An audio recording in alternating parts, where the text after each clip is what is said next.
ఇప్పుడు యెరూషలేము దేవుని పట్టణం, యూదా రాజు దేవుని రాజు. యూదా రాజుని, యెరూషలేం పట్టణాన్ని దేవుడు కాపాడాలి. ఇప్పుడు ఫర్ ఎగ్జాంపుల్ ఏటీఎం ఉంది సార్, ఇది ఏటీఎం బయట ఎవడుంటాడు? అర్థమైందా? నువ్వు రోడ్డు మీద వెళ్తావంటే బాబు ఇట్రా అన్నాడు. ఏంటంటే డబ్బులు కావాలా? ఎందుకు? ఈ తాళం తీసుకో అంటే ఎలా ఉంటుంది? ఎవడన్నా ఏటీఎం బయట ఉన్నవాడు తాళం ఇచ్చి తీసుకుంటాడా? అంట, అవునా కదా? ఇప్పుడు దేవుడు ఇశ్రాయేల్ దేశాన్ని కాపాడేవాడు. దేవుడి గురించి, ఇశ్రాయేల్ దేశం కాపుదల గురించి ఒక డైలాగ్ ఉంటుంది, ఇశ్రాయేలును కాపాడు దేవుడు. బా సూపర్ డైలాగ్ అండి, బాగా వచ్చింది మీకు. ఆయన అసలు నిద్రపోడు.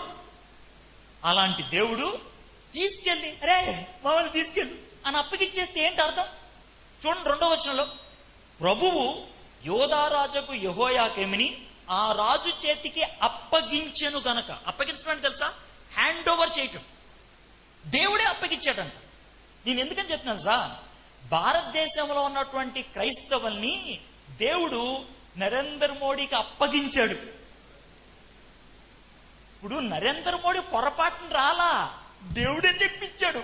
అది నువ్వు రారా ఇక్కడ కూర్చో, మా వాళ్ళు కొంచెం సెట్ అవుతారని.